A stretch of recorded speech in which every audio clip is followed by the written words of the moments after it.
Hello everyone, कैसे हो सभी। आशा करती हूँ सभी अच्छे होंगे, मस्त होंगे और अपनी स्टडी में व्यस्त होंगे।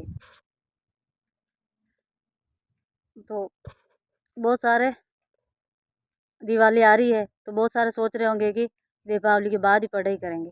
तो हम ये सोच के पढ़ेंगे कि दीपावली की बात करेंगे, दीपावली की बात करेंगे। दीपावली भी आ जाएगी, फिर लास्ट तक जनवरी में एग्ज़ाम है तो रीड मेंस भी आ जाएगी। अब हम ये भी सोच ले कि 2 महीने लगभग 2 से 3 महीने पड़े हैं, क्योंकि बाद में तो हमारा रिवीजन ही होता है।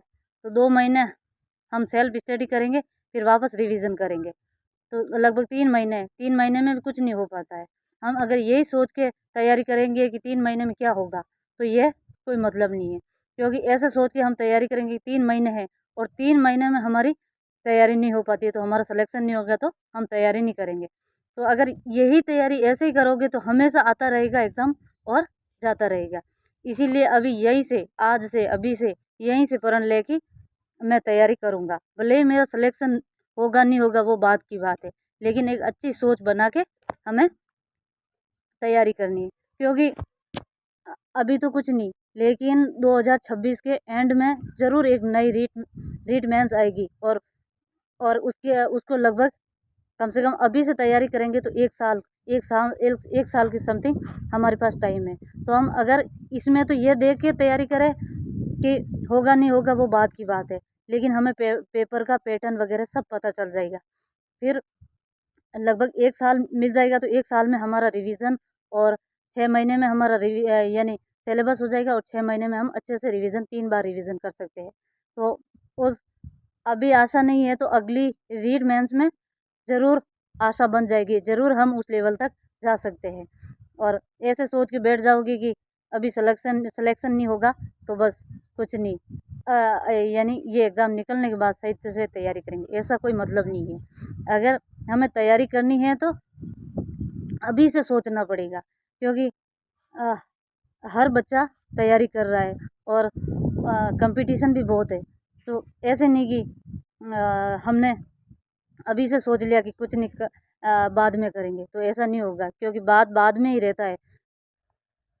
और मैंने फर्स्ट बार तैयारी की तब मुझे भी बहुत सिलेबस लग रहा था, क्योंकि एक होता है नहीं कि बहुत सारे बोलते हैं कि ज्ञान अनंत है। तो अनंत है इसका मतलब हम सोच के ऐसा सोचेंगे कि अनंत है तो कभी तैयारी पूरी नहीं होगी, ऐसा नहीं होता है। क्योंकि हर बच्चा अगर ऐसा ही सोचेगा तो सिलेक्शन किसका होगा? सिलेक्शन तो हमारे में से ही होगा, क्योंकि हम दूसरे बच्चे भी हमारे जैसे ही है। ऐसा नहीं है कि उनमें कुछ अलग है।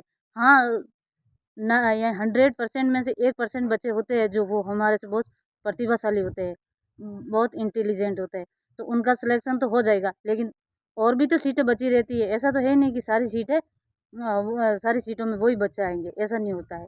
तो सारे बच्चे हमारी तरह है जो अच्छी मेहनत करेगा। आज मैंने 1 घंटा पढ़ाई नहीं की है, मान लो आज मैंने 1 घंटा पढ़ाई नहीं किया और बहुत सारे डट के बने रहते हैं और 1 घंटा भी एक दिन का नहीं छोड़ते, तो वो तो आगे बढ़ेगा ही। तो हमें ऐसे तैयारी करनी है कि एक दिन भी नहीं छोड़ना है। वो ज़्यादा मुसीबत आ जाती है तो वो बात अलग है, लेकिन हमें हमारी इच्छा से एक दिन भी नहीं छोड़ना है।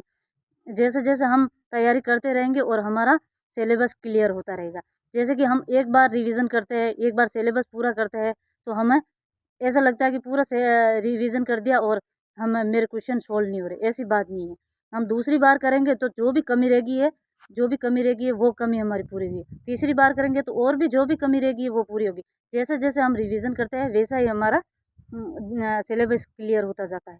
तो ऐसी बात नहीं है कि सिलेबस से घबराएँ। सिलेबस जब हम कर लेते हैं, एक हमारे यानी पूरा एक चैप्टर किया और उसकी एक छोटी-सी संरचना बन जाती है हमारे माइंड में, जो हमें पता ही नहीं रहता है और हमें लगता है कि ये हम खुद अपने अंदर ही ये पूरा एक चैप्टर कितना बड़ा होता है, जो इसको कर सकते हैं और धीरे-धीरे हम पूरे सिलेबस को क्लियर कर सकते हैं। तो सिलेबस से नहीं डरना है, सिलेबस तो है बड़ा, लेकिन हम क्लियर करते हैं 6-7 महीने अपने आप को झोंकते हैं, तब पता चलता है कि सिलेबस तो बहुत छोटा है और आराम से हमारा क्लियर हो जाता है। क्योंकि हम एक बार फर्स्ट बार हमें टाइम लगता है, दूसरी बार थोड़ा कम लगेगा और तीसरी बार और कम लगेगा। तो सिलेबस से घबराना नहीं है और तैयारी करनी है।